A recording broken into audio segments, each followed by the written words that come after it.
আসসালামু আলাইকুম। আজকে রেসিপিতে আপনাদের ময়দা দিয়ে ঝটপট একটি নাস্তা তৈরি করে দেখাচ্ছি, যা আপনারা বিকালে চায়ের সঙ্গে বা বাচ্চাদের টিফিনের জন্য ঝটপট করে এই নাস্তাটি তৈরি করে দিতে পারেন, আর খেতে খুবই মজার হয়। তাহলে চলুন পুরো ভিডিওটি দেখে নিই।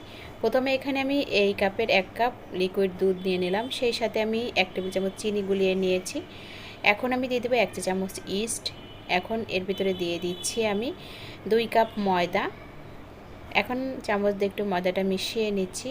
এখন আমি দিয়ে দেবো এর ভেতরে স্বাদ মতো লবণ। এখন আমি হাত দিয়ে একটু ভালো করে মিশিয়ে নিব। 1 টেবিল চামচ তেল দিয়ে দিচ্ছি এর ভেতরে, সয়াবিন তেল। আপনারা চাইলে বাটারও দিতে পারেন। এতে ডোটি ভালো করে আমি মাখিয়ে নিয়েছি। এখন আমি এই ডোটি একটু কিছুক্ষণ রেস্টে রেখে দিব। এখন আমি এই ডোটি নিয়ে আবার কিছুক্ষণ ভালো করে মথে নিব। ভালো করে মথে নেওয়ার পরে এই ডো থেকে আমি 2 ভাগ করে নিচ্ছি।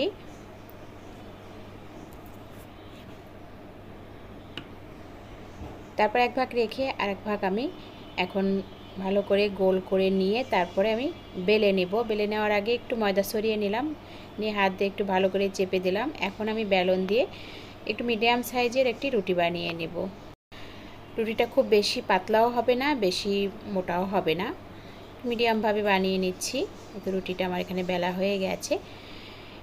এখন একটি ছুরি দিয়ে আমি এভাবে লম্বা করে কেটে নিচ্ছি।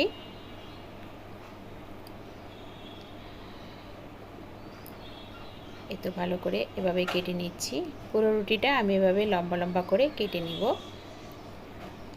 এখন আমি মাঝখান দিয়ে একটি কেটে নিচ্ছি। আপনারা চাইলে এভাবেও ভেজে নিতে পারেন।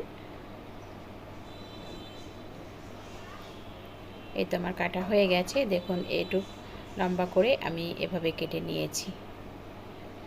এখন আমি এই সবগুলা ভেজে নিব। ভাজার জন্য এখানে পরিমাণ মতো তেল গরম করে নিয়েছি, হালকা গরম করে নিয়েছি, আর চুলার আঁচটা একদম লোতে রেখে এখন আমি এই নাস্তাগুলা ভেজে নিচ্ছি। আস্তে আস্তে এভাবে নাস্তাগুলা সুন্দর ফুলে যাবে। এখন উল্টে দিচ্ছি, আর খুব লো আঁচে এইটা আপনারা ভেজে নেবেন। এভাবে উল্টে পাল্টে ভেজে তারপর আমি এখন উঠিয়ে নিব। এই তো নাস্তাগুলো আমার ভালোভাবে ভেজে নেওয়া হয়ে গেছে। এখন আমি নামিয়ে নিচ্ছি। এভাবে আপনারা বিকালে চায়ের সঙ্গে বা বাচ্চাদের টিফিনের জন্য খুব সহজেই বানিয়ে দিতে পারেন। আশা করি সবার কাছেই এই রেসিপিটি খুবই ভালো লেগেছে, আর আপনাদের কাছেও খুবই সহজ মনে হয়েছে। আজকের এই রেসিপিটি দেখার জন্য সবাইকে অনেক অনেক ধন্যবাদ জানিয়ে আজকের আমার ভিডিওটি শেষ করছি। সবাই ভালো থাকবেন, সুস্থ থাকবেন। আল্লাহ হাফেজ।